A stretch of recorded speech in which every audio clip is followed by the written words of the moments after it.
UAE 4 പുതിയ സന്ദർശക വിസകൾ പ്രഖ്യാപിച്ചു. വിവിധ തൊഴിൽ മേഖലയിലുള്ളവർക്ക് രാജ്യം സന്ദർശിക്കാൻ അവസരം നൽകുന്നതാണ് പുതിയ വിസിറ്റിംഗ് വിസകൾ.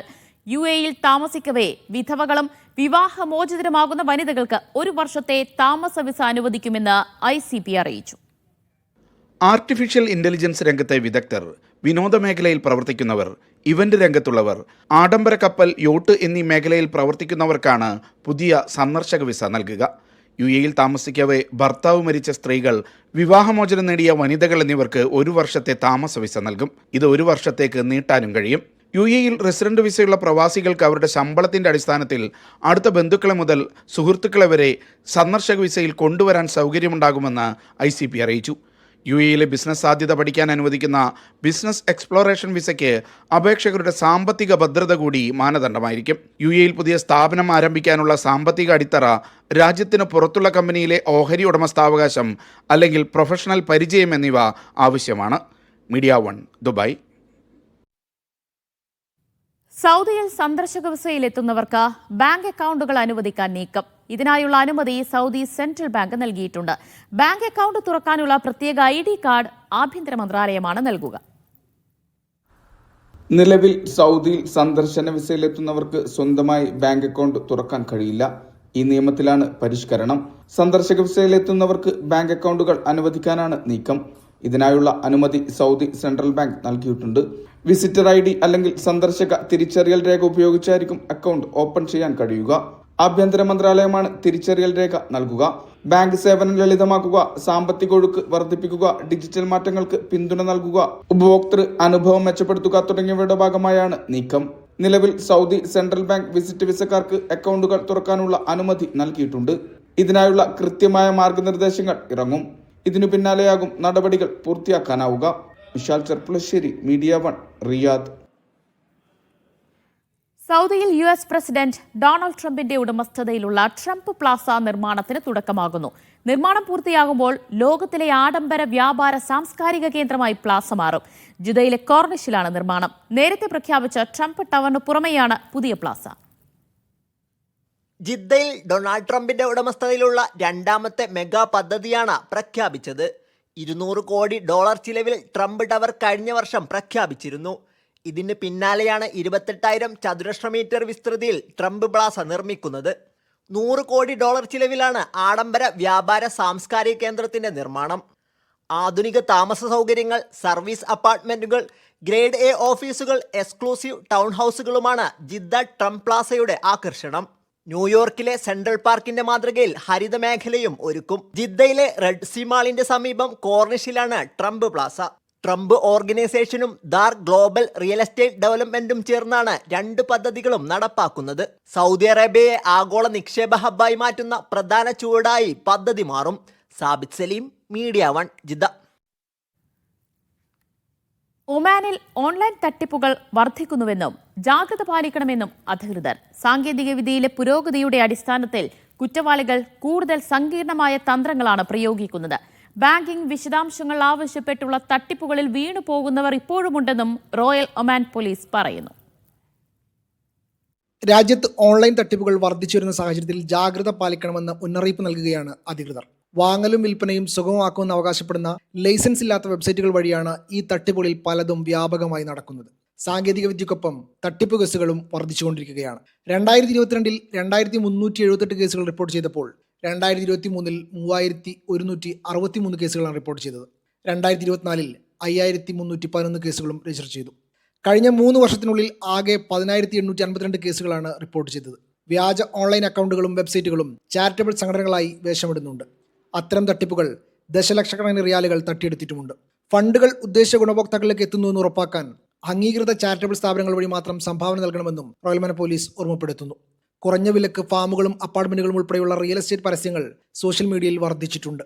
അത്തരം ഓഫറുകളിലേക്ക് ചാടി പുറപ്പെടുന്നതിന് മുമ്പ് അവയുടെ നിയമസാധുത പരിശോധിക്കണമെന്നും ROP ഓർമ്മപ്പെടുത്തുന്നു. Media 1, Muscat.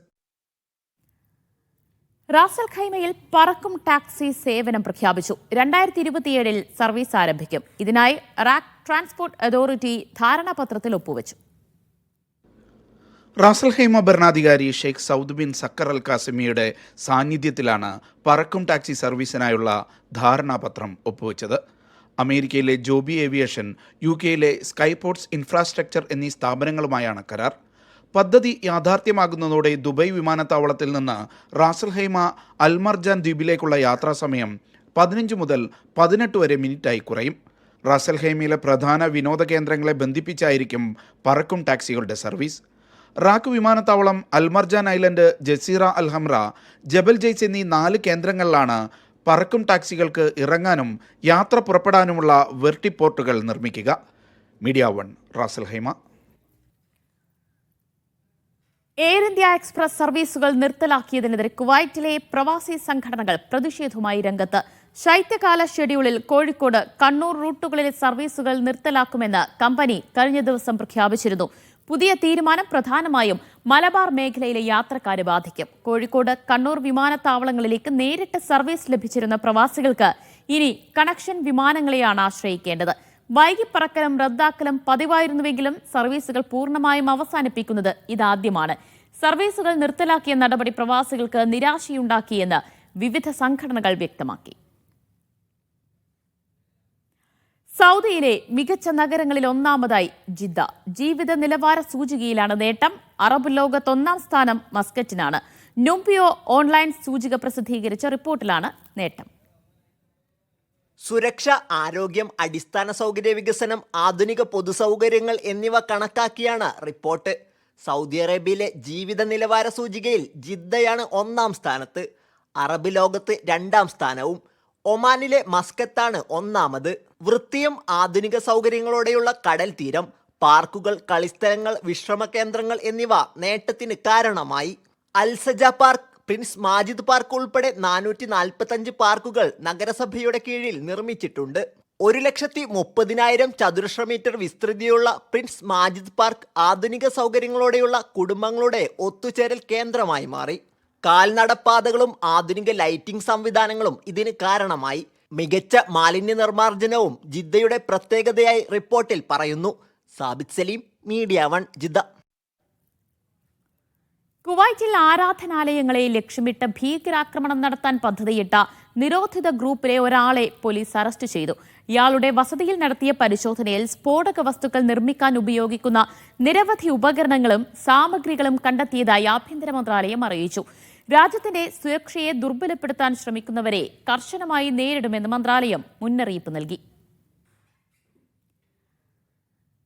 മനുഷ്യക്കടത്ത് കേസിൽ ഇറ്റാലിയൻ പോലീസ് അന്വേഷിക്കുന്ന ആഫ്രിക്കൻ പൗരനെ പിടികൂടി റോയൽ ഒമാൻ പോലീസ്. യൂറോപ്പിലെ വിവിധ രാഷ്ട്രങ്ങളിൽ മനുഷ്യക്കടത്തിലും അനധികൃത കുടിയേറ്റക്കാരെ കടത്തുന്നതിലും ഉൾപ്പെട്ട പ്രതി അവിടെ നിന്നും കടന്നുകളയുകയായിരുന്നു. ഇയാളെ പിടികിട്ടാപ്പുള്ളിയായി ഇറ്റാലിയൻ പോലീസ് പ്രഖ്യാപിച്ചിരുന്നു. അജ്മാൻ കൈവരിച്ച നേട്ടങ്ങളെ ആഘോഷിക്കുന്നതിനൊപ്പം അതിന് കരുത്തു പകർന്ന ബിസിനസ് സമൂഹത്തെ ആദരിക്കുന്നത് കൂടിയായിരുന്നു ഗൾഫ് മാധ്യമം സംഘടിപ്പിച്ച Ajman calls. Ajman chamber vice chairman Sheikh Sultan bin Saqr Al Nuaimi പരിപാടി ഉദ്ഘാടനം ചെയ്തു.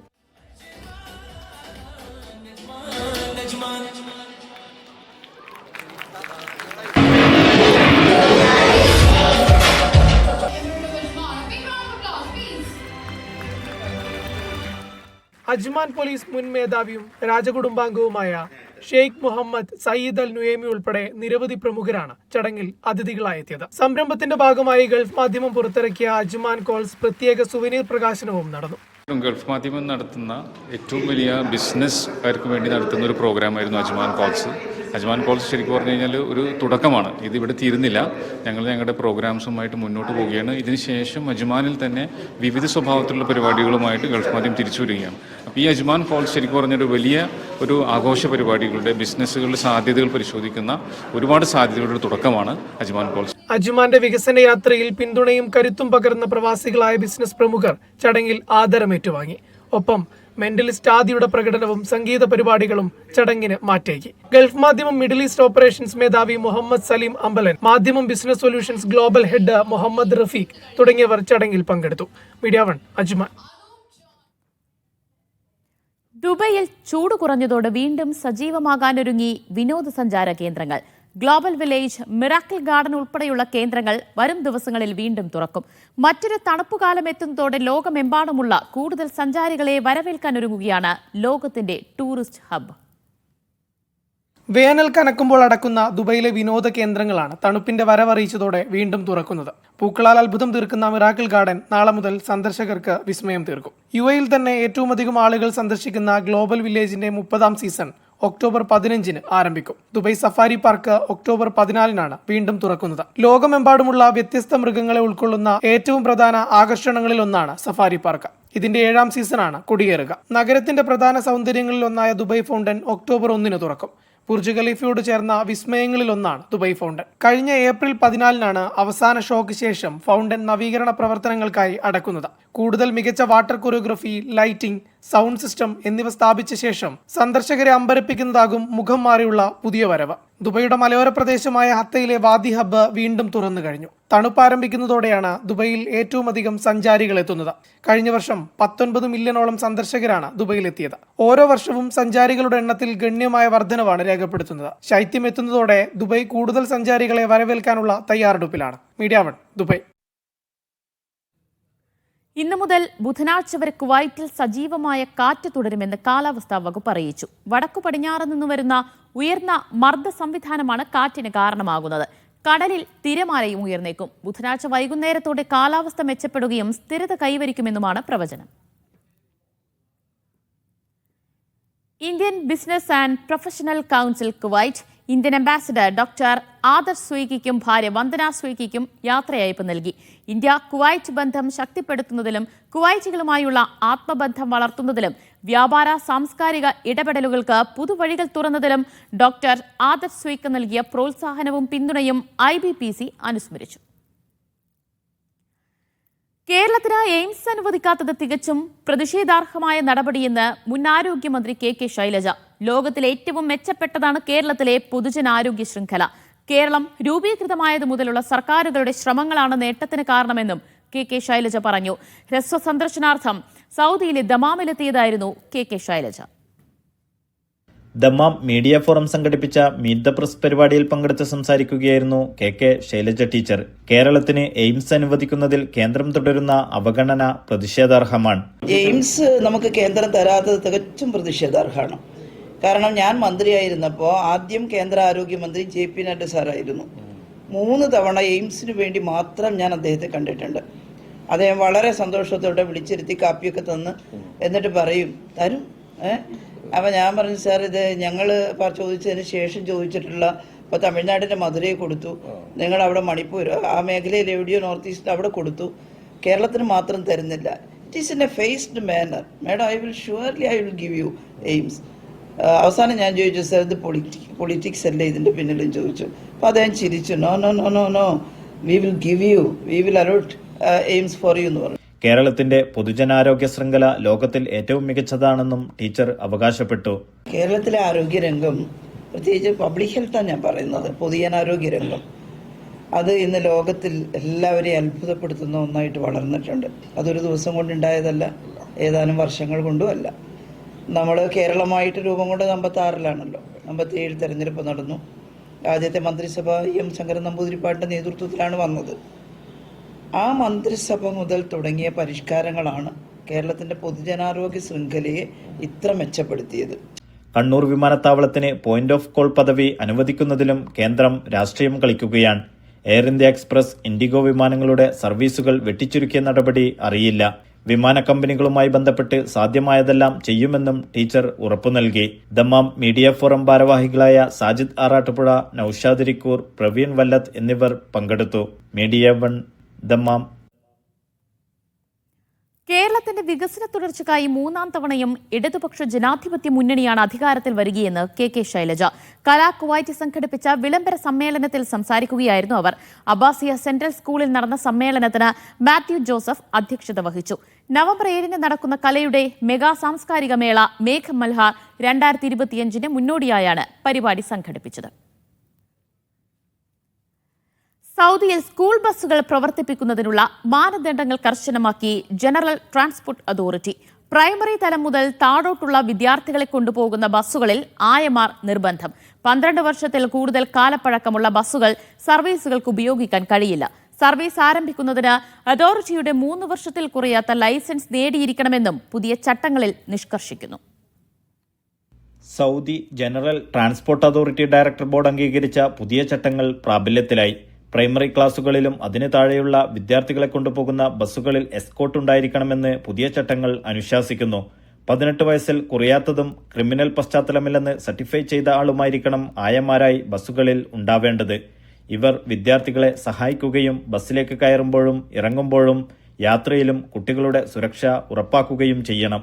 സ്കൂൾ സർവീസ് മേഖലയിൽ പ്രവർത്തിക്കാൻ ആഗ്രഹിക്കുന്ന സ്ഥാപനങ്ങൾ 3 വർഷത്തെ ലൈസൻസ് നേടിയിരിക്കണം. 5ൽ കുറയാത്ത ബസ്സുകൾ സ്ഥാപനത്തിന്റെ ഉടമസ്ഥതയിൽ ഉണ്ടാകണം. ബസ്സുകൾക്ക് 12 വർഷത്തിൽ കൂടുതൽ കാലപ്പഴക്കം ഉണ്ടാകരുത്. ബസ് ഡ്രൈവർമാർക്ക് പ്രൊഫഷണൽ ഡ്രൈവർ കാർഡ് ഉണ്ടായിരിക്കണം. ഡ്രൈവർമാർക്ക് കുറഞ്ഞത് 25 വയസ്സ് പ്രായമുണ്ടായിരിക്കണം. ശുദ്ധമായ ക്രിമിനൽ റെക്കോർഡും ഉണ്ടായിരിക്കണം. അതോറിറ്റി അംഗീകരിച്ച പ്രൊഫഷണൽ കോമ്പിറ്റൻസി ടെസ്റ്റ് പാസ്സാകണം. തുടങ്ങിയ നിബന്ധനകളും പാലിച്ചിരിക്കണം. ഓരോ യാത്രയ്ക്ക് ശേഷവും ബസ് ശൂന്യമാണെന്നും വിദ്യാർത്ഥികൾ വാഹനത്തിലുണ്ടായിരിക്കെ ഇന്ധനം നിറക്കുന്നില്ലെന്ന് ഉറപ്പാക്കണമെന്നും അതോറിറ്റിയുടെ ചട്ടങ്ങൾ നിഷ്കർഷിക്കുന്നു. Naushad റിക്കൂർ, media 1, Dammam.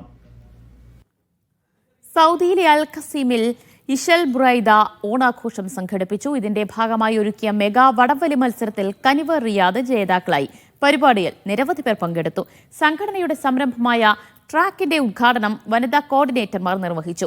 ഹരിലാൽ, സാജിദ് കോഡൂർ, അനീഷ് പള്ളിമുക്ക് തുടങ്ങിയവർ നേതൃത്വം നൽകി. വിശ്വാസത്തെ ദുർബലപ്പെടുത്തുന്ന തെറ്റായ പ്രവണതകൾക്കെതിരെ ജാഗ്രത പാലിക്കണമെന്ന് വിസ്ഡം ഇസ്ലാമിക് സംസ്ഥാന പ്രസിഡന്റ് PN അബ്ദുൽ ലത്തീഫ് മദനി അഭിപ്രായപ്പെട്ടു. കുവൈറ്റ് കേരള ഇസ്ലാഹി സെന്റർ മസ്ജിദ് അഹമ്മദ് ബിൻ ഹംബലിൽ സംഘടിപ്പിച്ച തർബിയത്ത് ക്യാമ്പിൽ മുഖ്യപ്രഭാഷണം നടത്തുകയായിരുന്നു അദ്ദേഹം.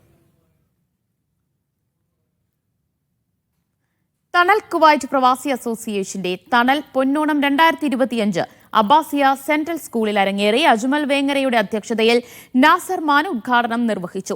വയനാട്ടിലെ തണൽ സ്നേഹവീടിന്റെ താക്കോൽ ദാനവും ചടങ്ങിനോടനുബന്ധിച്ച് നടന്നു. ഷാനവാസ് ബഷീർ, താഹ ചേറ്റുവ, ആര്യ നിഷാന്ത് എന്നിവർ ആശംസകൾ നേർന്നു. സെന്റ് തോമസ് പഴയപള്ളി യുവജന പ്രസ്ഥാനം സംഘടിപ്പിച്ച തിരുവോണപ്പുലരി 2025 മംഗഫ് അൽ നജാദ് സ്കൂളിൽ ആഘോഷിച്ചു. റവറന്റ് ഫാദർ എബ്രഹാം PJയുടെ അധ്യക്ഷതയിൽ നടന്ന പരിപാടി റവറന്റ് ഫാദർ ജോമോൻ ചെറിയാൻ ഉദ്ഘാടനം ചെയ്തു. യുവദർശനം മാസികയുടെ പ്രത്യേക പതിപ്പ് റവറന്റ് ഫാദർ അജു വർഗീസ് പ്രകാശനം ചെയ്തു. Sam Mathew, Lijo Koshy John, Baiju Abraham George എന്നിവർ ആശംസകൾ നേർന്നു.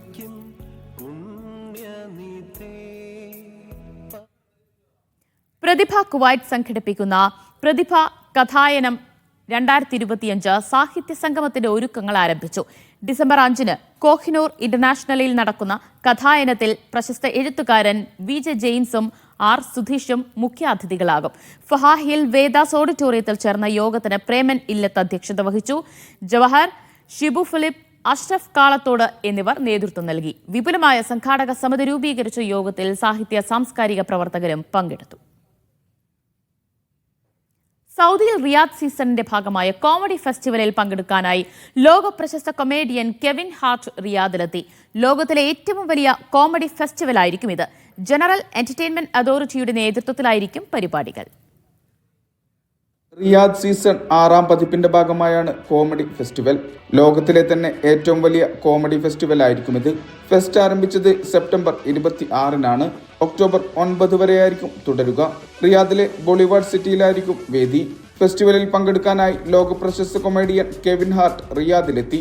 കെവിൻ ഹാർട്ടിന് പുറമെ സെബാസ്റ്റ്യൻ മാനിസ്കൽക്കോ, റസൽ പീറ്റേഴ്സ് അടക്കം 50-ലധികം അന്താരാഷ്ട്ര കൊമേഡിയന്മാർ ഫെസ്റ്റിന്റെ ഭാഗമാകും. Standup show, talk show, comedy വർക്ക്ഷോപ്പുകൾ, ഇന്ററാക്റ്റീവ് സെഷനുകൾ തുടങ്ങിയവയായിരിക്കും പ്രധാന പരിപാടികൾ. ബുക്ക് ആപ്പ് വഴിയാണ് ടിക്കറ്റുകൾ ലഭ്യമാവുക. ആദ്യമായാണ് കോമഡി ഫെസ്റ്റിവൽ സീസണിന്റെ ഭാഗമാകുന്നത്. ഇതോടൊപ്പം മ്യൂസിക് പരിപാടികൾ, ഫുട്ബോൾ, ബോക്സിംഗ്, വേൾഡ് ചാമ്പ്യൻഷിപ്പുകൾ, എക്സിബിഷൻ തുടങ്ങിയവയും സീസണിന്റെ ഭാഗമാകും. സിറിയയായിരിക്കും ഇത്തവണത്തെ അതിഥി രാജ്യം. ജനറൽ എന്റർടൈൻമെന്റ് അതോറിറ്റിയുടെ നേതൃത്വത്തിലായിരിക്കും പരിപാടികൾ. Vishal Cherpulassery, media 1, Riyadh. Kuwait KMRM Ahmad ഏരിയയുടെ ആഭിമുഖ്യത്തിൽ ഓണാഘോഷം സംഘടിപ്പിച്ചു. വഫ്രയിൽ 2 ദിവസങ്ങളിലായി നടന്ന ആഘോഷ പരിപാടി ഷാജി വർഗീസ് ഉദ്ഘാടനം ചെയ്തു. ജിജൂസ് കറിയ അധ്യക്ഷനായിരുന്നു. ഡോക്ടർ തോമസ് കാഞ്ഞിരമുകളിൽ അച്ഛൻ ആത്മീയ സന്ദേശം നൽകി. സൗദി അറേബ്യയിലെ ബുറൈദയിൽ കർണാടക കൾച്ചറൽ ഫൗണ്ടേഷൻ കുടുംബസംഗമം സംഘടിപ്പിച്ചു. ബുറൈദയിലെ ഖാദി ഓഡിറ്റോറിയത്തിലായിരുന്നു പരിപാടി. കുട്ടികളുടെ കലാപരിപാടികൾ, വോളിബോൾ, വടംവലി എന്നിങ്ങനെ കലാകായിക മത്സരങ്ങളും അരങ്ങേറി. ജാഫർ സഖാഫി സംഗമം ഉദ്ഘാടനം ചെയ്തു. അബ്ദുൽ ഖാദർ കണ്ണങ്ക, അനസ് അമാനി, പുഷ്പഗിരി എന്നിവർ സംസാരിച്ചു. Ernakulam Kothamangalam Peace Valley Saudi Jubail chapter രൂപീകരണം സംഘടിപ്പിച്ചു. സാമൂഹ്യ സാംസ്കാരിക രംഗത്തുള്ളവർ പങ്കെടുത്തു. Peace Valley chairman PM Aboobacker സദസ്സുമായി സംവദിച്ചു. ശാരീരികവും മാനസികവുമായി വെല്ലുവിളികൾ നേരിടുന്നവർക്ക് കരുതലും പുനരധിവാസവും നൽകുന്ന സേവന കേന്ദ്രമാണ് പീസ് വാലി എന്ന് അദ്ദേഹം പരിചയപ്പെടുത്തി. അഷ്റഫ് മൂവാറ്റുപുഴ, ഷാക്കിർ കടലുണ്ടി, അജാസ് അലി, റഹീമുൻ കാസിം എന്നിവരടങ്ങുന്ന കമ്മിറ്റിയെ തെരഞ്ഞെടുത്തു. വേണ്ടി നിശ്ചയദാർഢ്യത്തോടെ പൊരുതുന്ന ജനതയ്ക്കൊപ്പം നിൽക്കുക എന്നതാണ് നീതിബോധമുള്ളവരുടെ ബാധ്യതയെന്ന് ജമാഅത്തെ ഇസ്ലാമി കേരള സെക്രട്ടറി ശിഹാബ് പൂക്കോട്ടൂർ. കോഴിക്കോട് മുതലക്കുളം മൈതാനിയിൽ സംഘടിപ്പിച്ച പ്രതിഷേധ സംഗമം ഉദ്ഘാടനം ചെയ്യുകയായിരുന്നു അദ്ദേഹം. KP Naushad Ali, PK Parakkadavu, Sufyan Abdul Sattar, Baburaj Bhagavathi, T Ismail, T Muhammad വേളം എന്നിവർ ഗസ ഐക്യദാർഢ്യ പ്രഭാഷണങ്ങൾ നടത്തി. പരിപാടിയോടനുബന്ധിച്ച് നഗരത്തിൽ നടന്ന പ്രകടനത്തിൽ 100 കണക്കിന് പേർ പങ്കെടുത്തു. കേരളം വികസന മുന്നേറ്റത്തിന്റെ പുത്തൻ മാതൃക തീർത്തതായി CPIM കേന്ദ്ര കമ്മിറ്റി അംഗം EP ജയരാജൻ.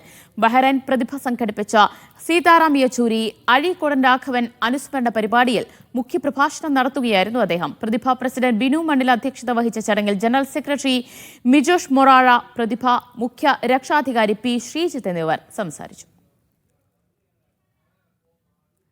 ഇന്നു മുതൽ ടിക്കറ്റ് എടുക്കുന്നവർക്ക് നിരക്കിളവ് പ്രഖ്യാപിച്ച ഷാർജയുടെ വിമാന കമ്പനിയായ എയർ അറേബ്യ 139 ദിർഹത്തിന് വരെ വിവിധ കേന്ദ്രങ്ങളിലേക്ക് ടിക്കറ്റ് ലഭ്യമായിരിക്കുമെന്ന് എയർ അറേബ്യ അറിയിച്ചു. എയർ അറേബ്യ പുതുതായി ഓർഡർ ചെയ്ത 120 എയർബസ് വിമാനങ്ങളിൽ ആദ്യത്തേത് കൈപ്പറ്റിയതായും കമ്പനി അറിയിച്ചു. ഇന്നു മുതൽ അടുത്ത മാസം 12 വരെ എയർ അറേബ്യയിൽ ടിക്കറ്റ് എടുക്കുന്നവർക്കാണ് നിരക്കിളവ് ലഭ്യമാവുക. അടുത്ത വർഷം ഫെബ്രുവരി 17-നും ഒക്ടോബർ 24-നും ഇടയിൽ നടത്തുന്ന യാത്രയ്ക്കായിരിക്കണം ഈ ടിക്കറ്റുകൾ. എയർ അറേബ്യ സർവീസ് നടത്തുന്ന മുഴുവൻ സെക്ടറിലേക്കും സൂപ്പർ സീറ്റ് സെയിൽ ആനുകൂല്യം ലഭ്യമായിരിക്കും. അബുദാബി, ഷാർജ, റാസൽ ഹൈമ എന്നിവിടങ്ങളിൽ നിന്ന് വിവിധ രാജ്യങ്ങളിലേക്ക് എയർ അറേബ്യ സർവീസ് നടത്തുന്നുണ്ട്. ഷാർജ വിമാനത്താവളത്തിൽ നടന്ന ചടങ്ങിലാണ് പുതിയ എയർബസ് A320 നിയോ വിമാനം എയർ അറേബ്യ കൈപ്പറ്റിയത്. ഒക്ടോബർ 1 മുതൽ പുതിയ വിമാനം സർവീസ് ആരംഭിക്കും. നിലവിൽ 83 എയർബസ് A320 വിമാനങ്ങൾ എയർ അറേബ്യയ്ക്കുണ്ട്. 73 A320 നിയോ വിമാനങ്ങൾ, 27 A321 നിയോ വിമാനങ്ങൾ, 20 A321 XLR വിമാനങ്ങൾ എന്നിവയാണ് പുതിയ ഓർഡറിൽ ഉൾപ്പെടുന്നത്. Chairman Sheikh Abdullah bin Muhammad Al Thani ഉൾപ്പെടെ പ്രമുഖർ ചടങ്ങിൽ പങ്കെടുത്തു. Media 1 Sharjah. ഉംറയ്ക്കെത്തിയ മലപ്പുറം കരുവാരക്കുണ്ട് സ്വദേശി ഹൃദയാഘാതത്തെ തുടർന്ന് മരിച്ചു. പുന്നക്കാട് ഇസ്ഹാഖാണ് മരിച്ചത്. 60 വയസ്സായിരുന്നു. KMCC വെൽഫെയർ വിങ്ങിന്റെ കീഴിൽ നടപടികൾ പൂർത്തിയാക്കുന്നു. ദക്ഷിണ കേരള ഇസ്ലാമിക് കൾച്ചറൽ സെന്റർ ഒമാന്റെ ആഭിമുഖ്യത്തിൽ ഇന്ത്യൻ മെഡിക്കൽ അസോസിയേഷന്റെ സഹായത്തോടെ വിവിധ പ്രഥമ ശുശ്രൂഷകളെക്കുറിച്ച് ട്രെയിനിംഗ് സംഘടിപ്പിച്ചു. ഡോക്ടർമാരായ ഹാഷിം, അഫ്താബ് മുഹമ്മദ്, ട്രെയിനർമാരായ ഡോക്ടർ സഞ്ജീവ് നായർ, ഡോക്ടർ സുഹൈൽ തുടങ്ങിയവർ നേതൃത്വം നൽകി.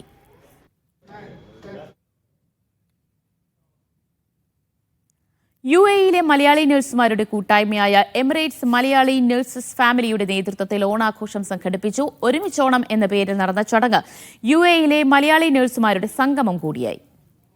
UAE-യിലെ വിവിധ എമിറേറ്റുകളിൽ നിന്നായി 2000-ലധികം നഴ്സുമാരും അവരുടെ കുടുംബാംഗങ്ങളും ചേർന്നായിരുന്നു ആഘോഷം. വിവിധ കലാപരിപാടികളും ചെണ്ടമേളവും ഘോഷയാത്രയും തുടങ്ങി വിപുലമായിരുന്നു നഴ്സുമാരുടെ ഓണാഘോഷം. രാജ്യത്ത് ജോലി ചെയ്യുന്ന മലയാളി നഴ്സുമാരെ ഒരുമിച്ച് ചേർക്കാനായതിന്റെ സന്തോഷവും ഭാരവാഹികൾ പങ്കുവച്ചു. ഞങ്ങളിപ്പോൾ ഏകദേശം 8000-ഓളം മലയാളി നഴ്സുമാരാണ് ഈ ഗ്രൂപ്പിലുള്ളത്. ഇത് തുടങ്ങിയിട്ട് ഞങ്ങൾ 2-3 വർഷം ആയെങ്കിലും ആദ്യമായിട്ടാണ് ഞങ്ങൾ ഒരുമിച്ചോണം നടത്തുന്നത്. ആ ഒരു എക്സൈറ്റ്മെന്റിലാണ് ഞങ്ങൾ എല്ലാവരും. ഞാനിവിടെ വന്നിട്ട് ഏകദേശം 12 വർഷത്തോളമായി. ആദ്യമായിട്ടാണ് നഴ്സുമാർക്ക് വേണ്ടിയുള്ളൊരു ഓണം ഞാൻ അറ്റൻഡ് ചെയ്യുന്നത്. അത് ത്രൂ EMNF ആയാലും ഞാൻ ഭയങ്കര പ്രൗഡാണ്. ദുബൈ അൽ സഹിയ ഹാളിൽ നടന്ന പരിപാടിയിൽ EMNF president Siyad K Jamaluddin, secretary Subin Balakrishnan, RJ Faslu, doctor Soumya Serin, media 1 general manager Sawab Ali തുടങ്ങിയവർ പങ്കെടുത്തു. Media 1 Dubai.